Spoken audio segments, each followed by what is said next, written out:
Everybody, welcome. I just want to ask a core question today, and I'll explain why. But my core question is, what if the goal of our health isn't to live as long as humanly possible, but what if it's actually to live out as well as we possibly can through our God-given days?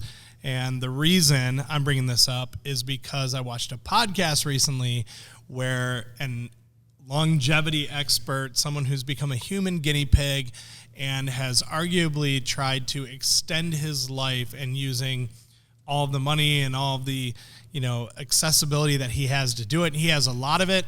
And after watching this podcast, I was very intrigued, and I thought it was really cool to see a lot of the things that we teach that he keeps, at the forefront of his brain. But at the same time, I watched it and asked, at what cost?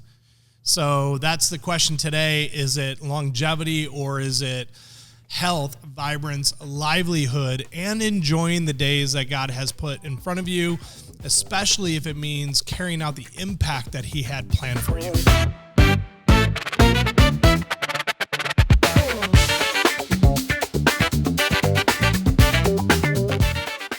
All right, so welcome back. I watched this podcast. Ashley, I just caught her up on what I watched, and we were talking about this. But for those of you guys who aren't familiar, the guy's name is Bryan Johnson. And I encourage you to look him up. It's actually pretty fascinating stuff. This guy was an entrepreneur. He built multiple businesses, took them to huge exits, made, bazillion dollars or whatever it was. He made a lot of money, sold these companies, and then at the end of it, he was unhealthy. He was, by his own admission in this podcast, he showed pictures of himself. He was overweight. He was struggling with his health. And ultimately, he decided that I have to focus on me. I did all this. I reached the apex, but I'm not healthy and I'm not enjoying my life.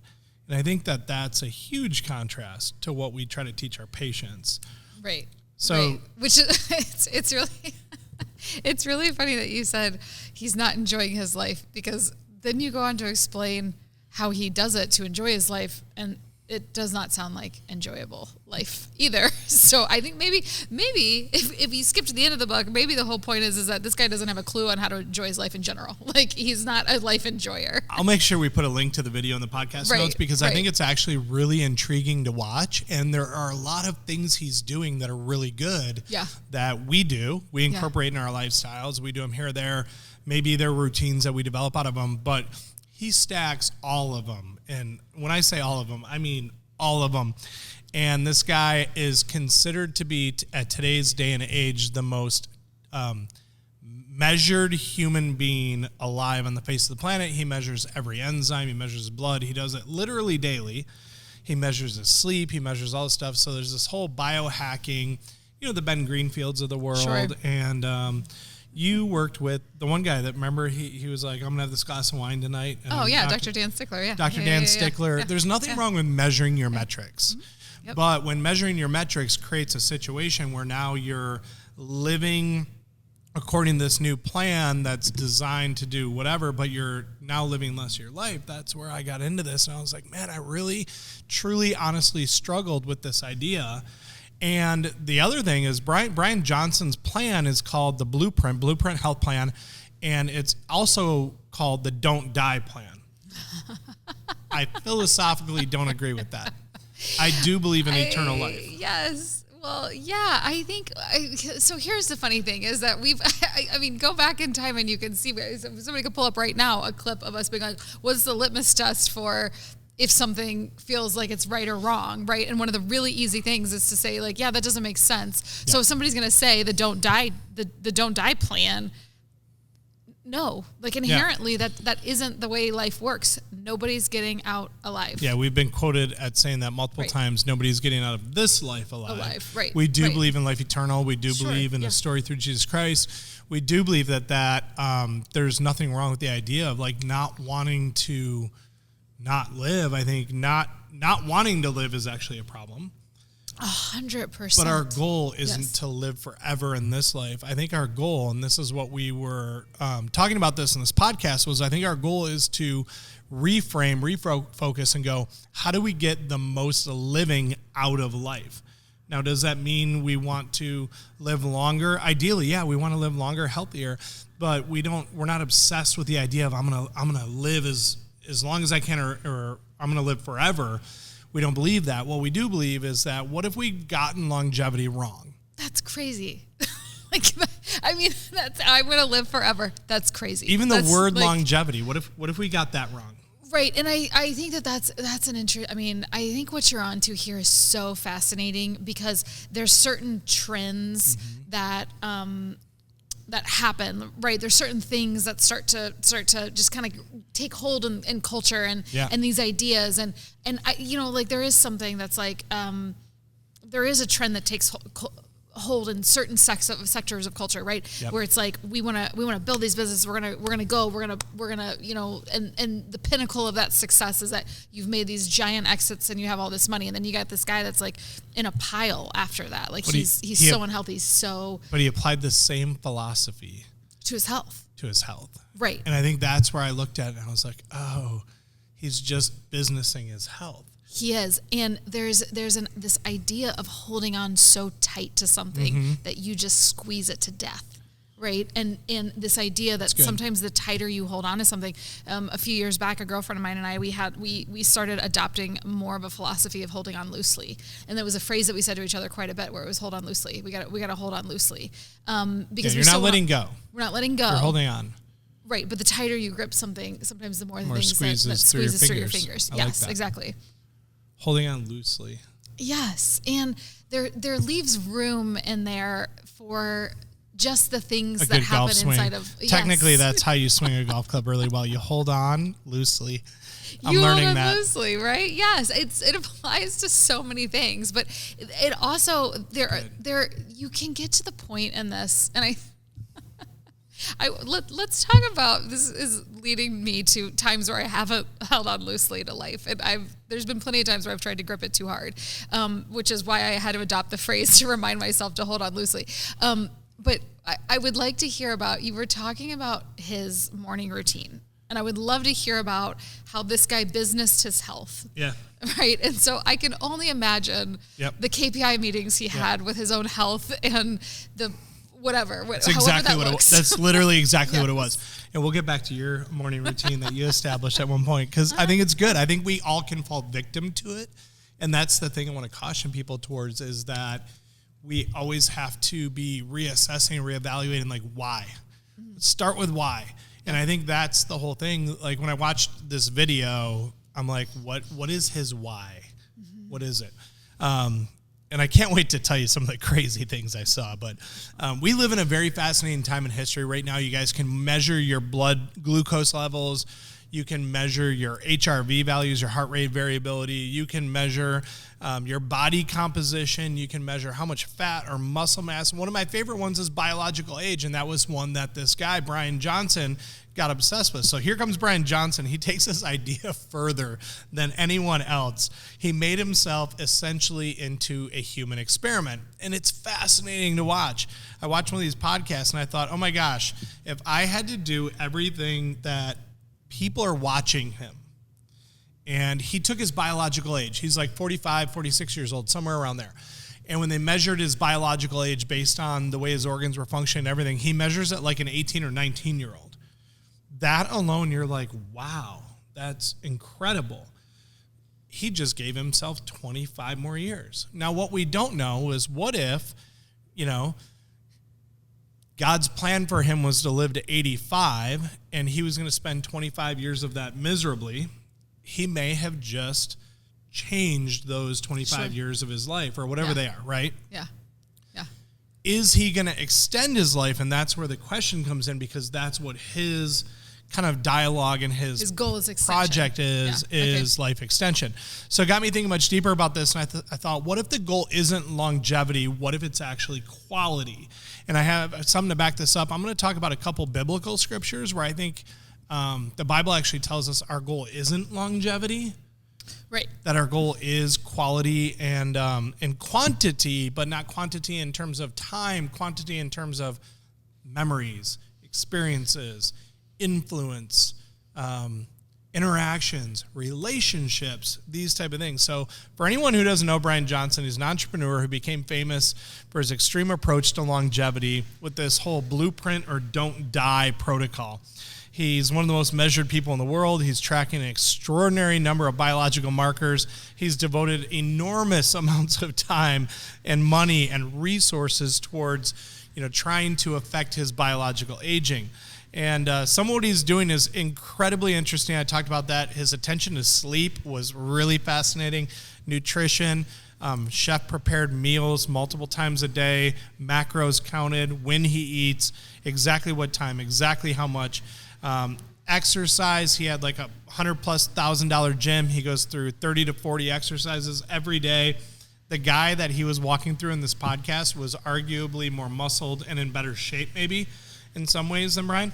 When Sure. Bryan talked about his fitness, he said he had been measured by MRI. Body fat was at 5%. You could see striations in his muscles. He's paid attention to his biological and metabolic health. And most people think that if you looked at him, you're like, holy smokes, this guy's crushing it. But at what point, this was my question, at what point does that pursuit of health stop helping you actually live your life? And you've dedicated so much of your life to the project that you're no longer living your life. And that was the thing that when I watched it, I thought, oh my gosh, this guy's morning routine. You ready? How can he measure how fun he is at a party? Is it the number of jokes told? Is it the amount of people that laugh at them? Like, how do you measure how do you measure the delivery? How fun you are at a party? How does Bryan Johnson measure up in that regard? Yeah, when he walks into a room, are people like, Bryan's here? Yeah. No, Bryan's not here. He's probably still working out. Brian's not gonna make it. And not to make justice, but this guy's morning routine took 4 hours and 46 minutes. You know what? That feels a little short for morning routine. He gets up at 5. How long is morning anyway? If you're breaking up a day, is that technically still morning? I feel like morning is before afternoon. All right, so he gets technically, up, Technically, he's still in morning because he gets up at 5. Here's the schedule. He gets up at 5, 4 hours and 46 minutes. He does light therapy, breathing and meditation. He works on his nutrition. He eats his first meal, within so many hours. I watched it. He ate 3 meals in that morning. Okay. Small meals, very dedicated. He took about 40 to 60 supplements with breakfast, and then he had his supplements laid out for breakfast, lunch, and dinner. So he was doing that at all 3. He did a 60 to 90-minute workout, took a sauna. He did near and far infrared therapy. He wore a cap. He's so interested in longevity, he was worried about the longevity of his hair. He wore a red light cap so that his hair continued to be stimulated and grow. He did all of this, not just in the morning. He does a lot of this stuff through the day. When it comes to around lunchtime, he does these blood protocols where he draws his own blood every single day.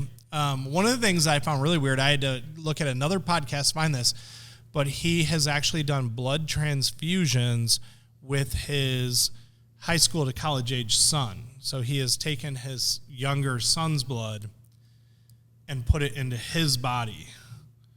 That's where I was like, all right. I think maybe in some ways I have a better understanding of what our goal is here. Yeah. And let me say, in hearing that, I feel like Bryan Johnson and I are alike in some ways. We're alike in some ways. Let me be honest, because I have been there. And I think that you're going to remember this. You might have flashbacks to when I have been there. Going. And we have talked about this before, but my first experience at Tony Robbins' UPW, Unleash the Power Within, I came back from that weekend absolutely on fire, if you recall. So for those who don't know, Tony Robbins, life coach. Yeah. Unleash the Power Within is all about living out your human potential. Mm-hmm. You go through a 3-day weekend? Yeah, I can't remember at this point. 3, 4? 3 or 4 days. It's extremely motivating. Yes. Tony helps you break down all of your limiting beliefs, mindsets, and then you're like rebuilding. It's like a phoenix coming up out of the ashes. Yes. And you're like, all right, Monday or whatever it is, I'm ready to go. I have this plan. Yes. You had a plan for a morning routine. Yes. Yes, part of what I did over happened? the weekend is that I planned for a morning routine. And I got up very early that morning, and I started my morning routine. And Bryan Johnson's morning routine is actually short in compared to what I did that day, because it was well into the afternoon, and you were like, hey, we have meetings we have to get to. And I'm like, I just need 2 more hours to finish my morning routine. And I think it was about 2 or 3 p.m. when I got done with my morning routine that day.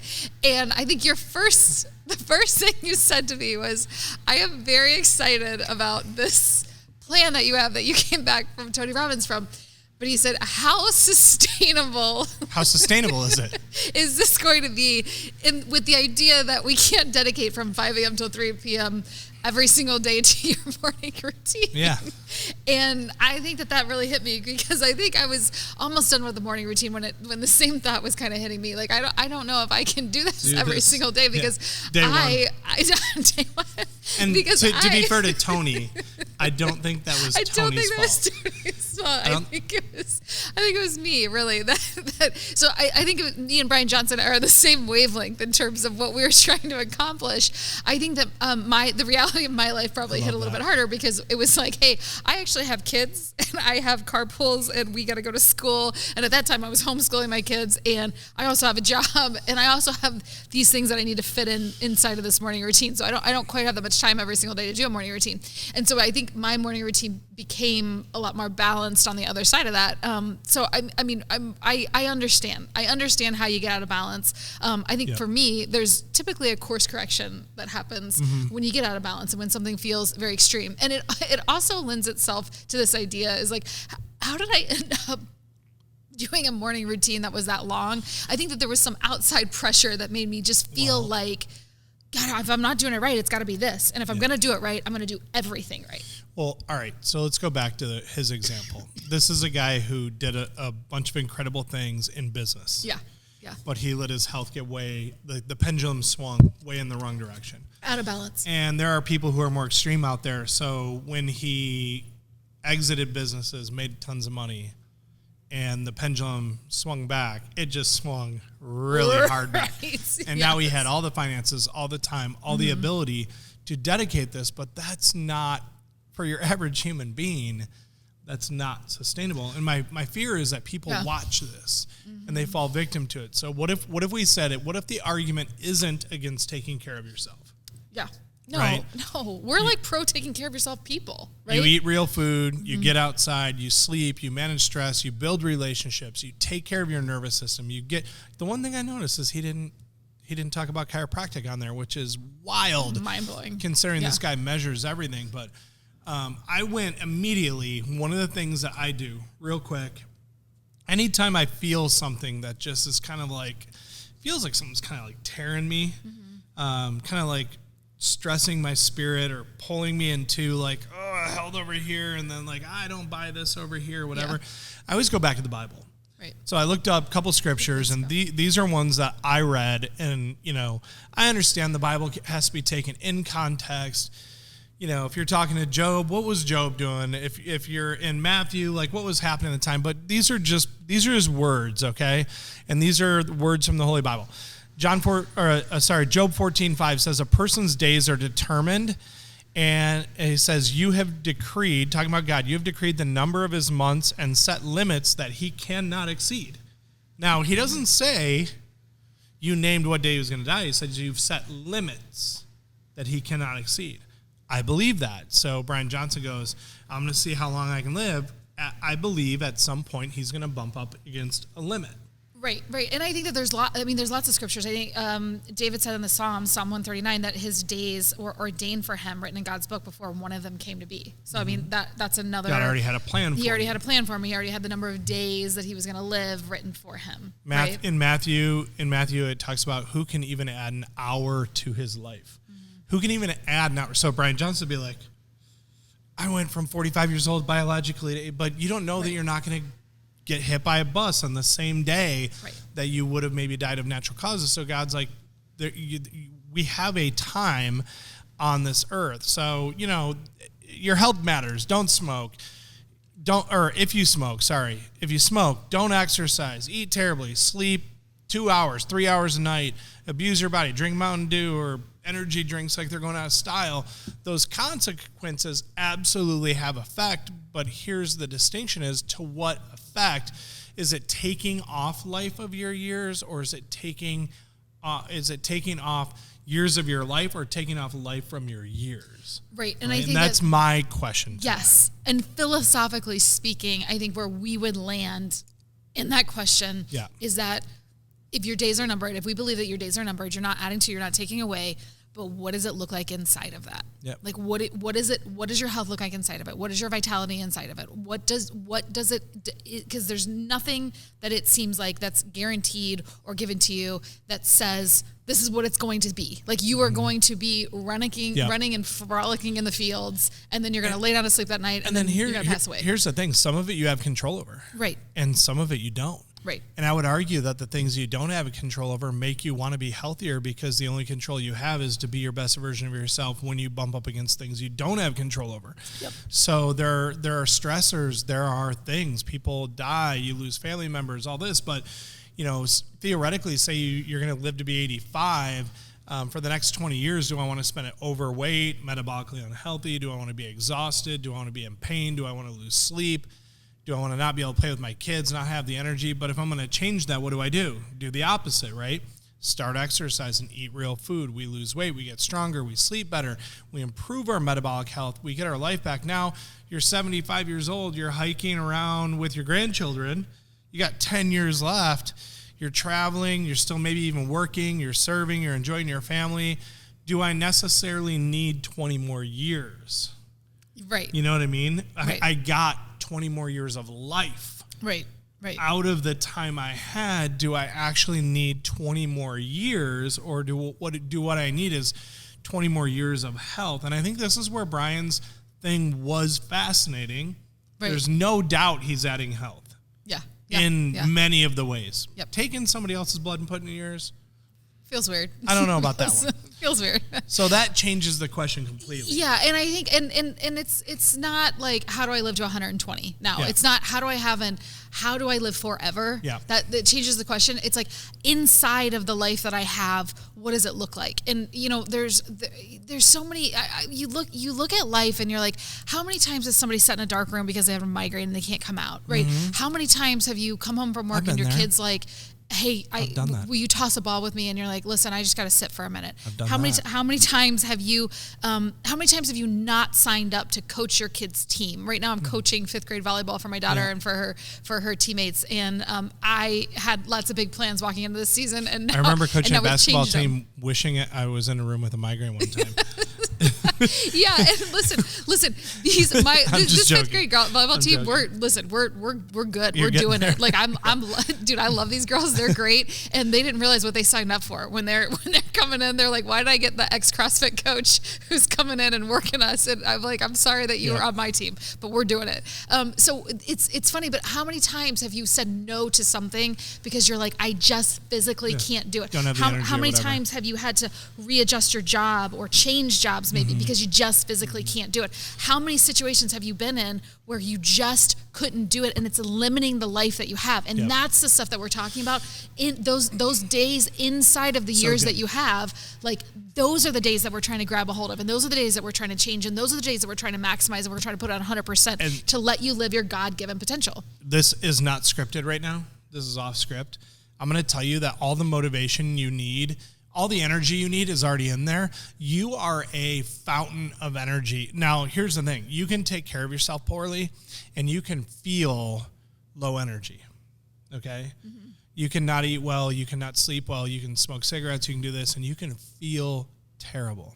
Smoke cigarettes? Is that still on the table? But if I released a pack of wolves and a grizzly bear into the room, you would find the energy. Yeah. You would get up and run fast as you know what. And where did that come from? What did you tap into? Because you are a power source, and your job is to take care of that. You're like a farmer taking care of a farm. Your body is made of the earth, and your job is to take care of this thing. So then you ask the question differently, not how long am I going to live, but how do I get the life out of my years?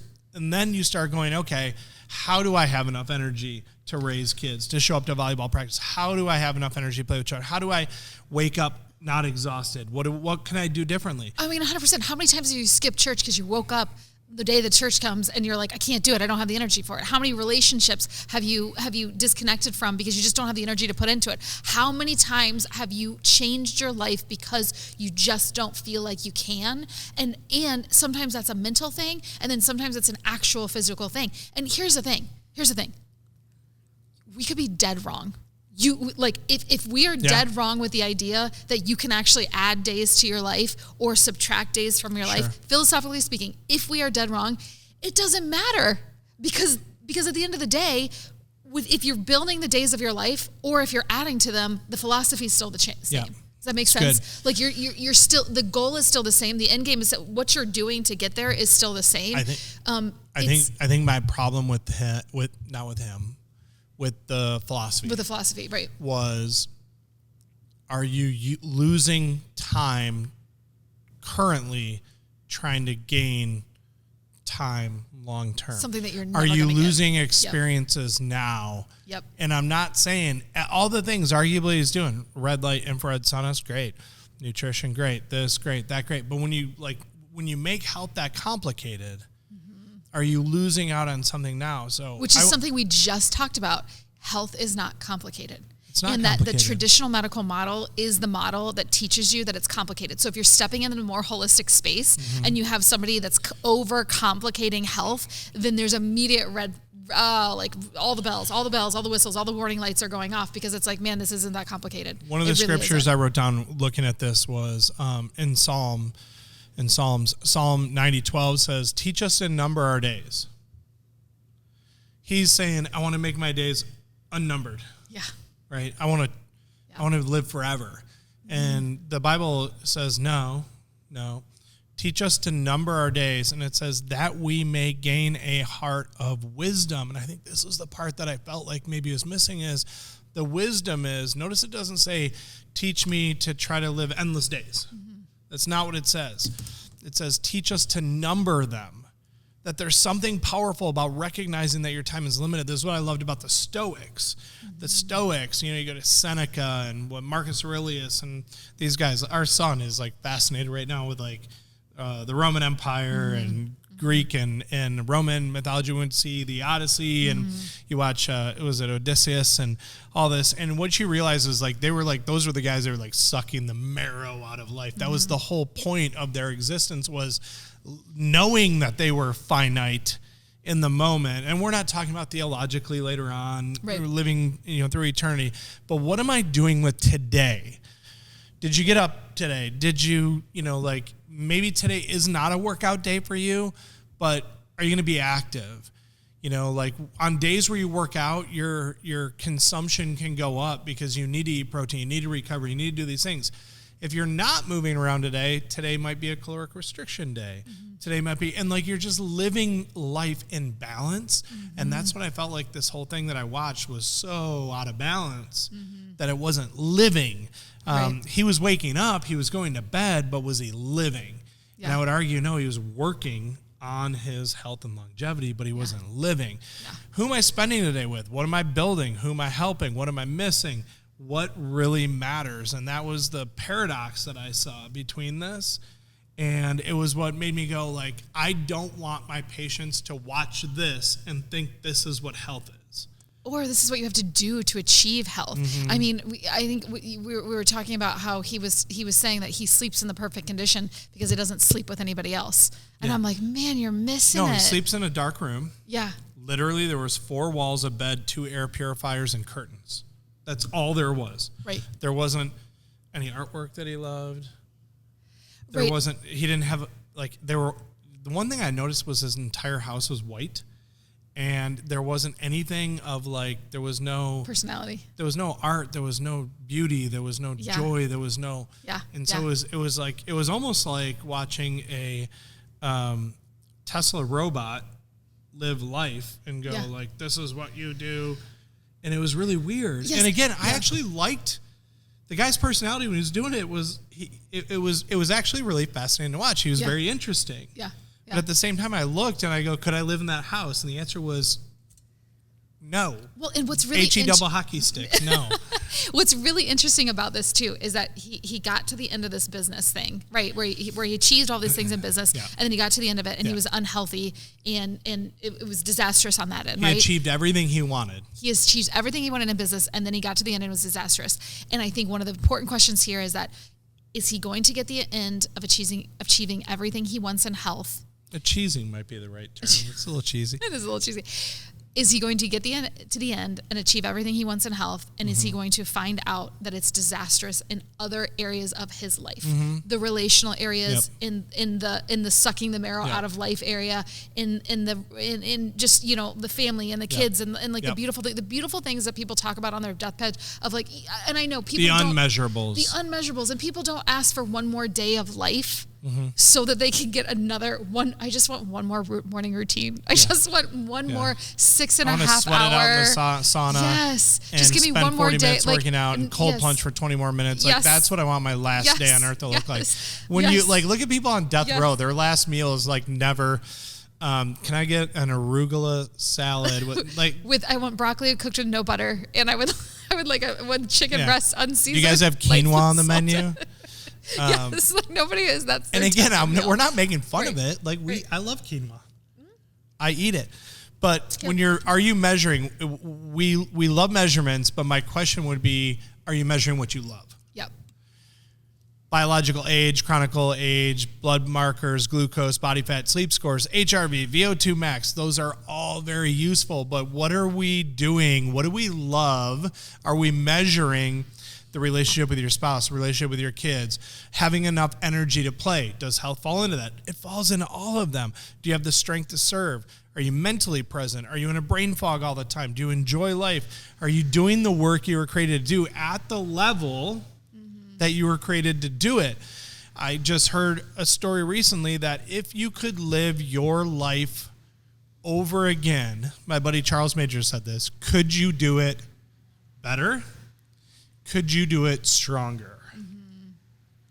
If you could just do tomorrow, knowing what you learned from tomorrow, knowing where you went wrong, and what parts mattered, and I think that's a better part, what parts mattered, because sometimes I did this with our morning routine. Part of it starts off the 5-minute journal, and you write down what you think matters for the day. And it's not what do you think matters today, it's what are 3 goals or objectives you want to achieve today.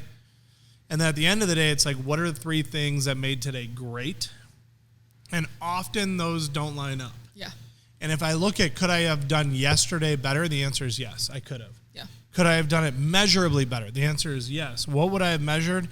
Was I laughing? Was I making memories? What did we do around the dinner table? Was I spending time with the people I loved, doing things I loved? In work, did I show up at my best? Did I lead my team at my best? And what does that all require? It requires health. But if health becomes the thing, and that becomes the life, and that was the thing that I saw when I was watching Bryan, I was like, this is all fascinating. It's his whole life. It's his life's work, and that's great. Yep. But I don't want to do that. I'm glad that there's a guy like that out there doing that, and he's showing people, and he's become the human. But maybe that's his sacrifice. Right. And maybe that's something maybe he even enjoys it. But I think your point is huge. But we're not trying to emulate it. We're trying to learn from it. Yeah, and I think your point is huge here, because health isn't the destination. Health is the vehicle, right? Like you're not servicing your car because you want to just stare at your car. Why did I just talk for 30 minutes for you to now say that? No. Like that was exactly the point. No, but you don't service your car so that you can just stare at your car, right? You do it so that you can get it and you can drive. Some people do. And some people like Bryan Johnson treat health like the vehicle, but it's real, or like the destination, but it's not. It's just not. Like most people that live in the vast majority of people that live in a balanced life are not using their cars as a destination. They are using their cars as a vehicle. Health is the vehicle. Health is the thing that is transporting you to be able to serve your mission, to be able to do the things you want to do, to be able to live the life that you want to live. And health, and that is why people like ask for so much of their health. Like that's why on a deathbed they want more health, because they want to continue to use that vehicle. If you have no car to take you anywhere, how are you going to get to work tomorrow? You're going to be like, I really, really, really need a car. Suddenly it becomes a very, very, very important, right? And so that's all this is. The significance of it is because of what it allows you to do. I think that's what we want people here on the Align Your Health podcast and also at Align Health Center. I think that's what we want people to walk away with is we don't want them to become obsessed with their health for health's sake. We want them to become empowered by their health. We don't want you spending your entire day thinking about your body and whether it's falling apart or you're building healthy tissue. We want you working on your health enough so that you can enjoy living out your purpose.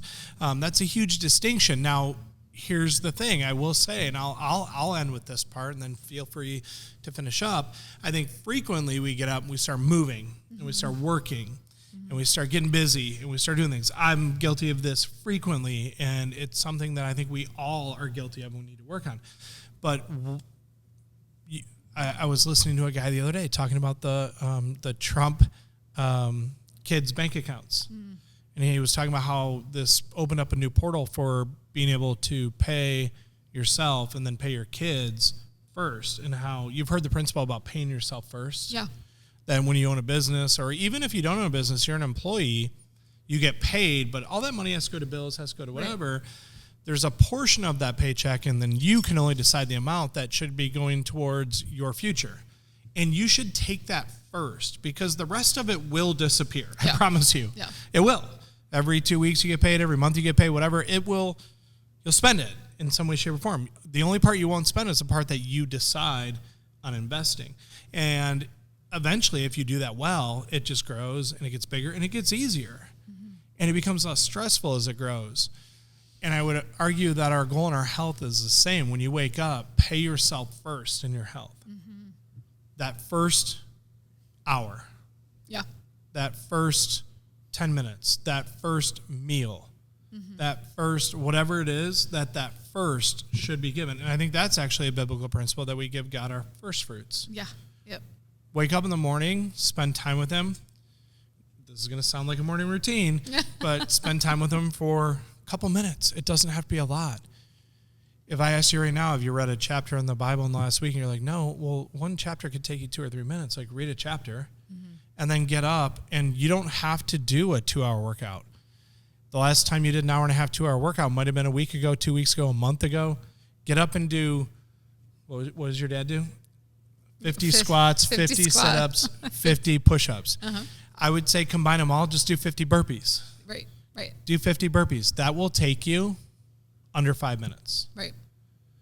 You've already read a chapter and done 50 burpees. Now just make sure your first meal is healthy and has a good amount of protein in it, ideally 30 grams or so. Right. That inclusively took about maybe 30 minutes, plus getting dressed and showering, maybe 40. We're not talking about 4 hours and 45 minutes. We're talking about incorporating into your day. Later on that day, go for a walk with the kids after the meal. Whatever, and we can incorporate this in, and we can create routines out of things that are healthy. They don't have to be a 44. Why did he have to create a 4-hour and 45-minute health routine? Because he ignored his health for 25, 35 years. Right. 25, 35 years. And did he have to do that? No. He probably would have been in 80% of the health he is right now if he did 60% of the work he's doing right now.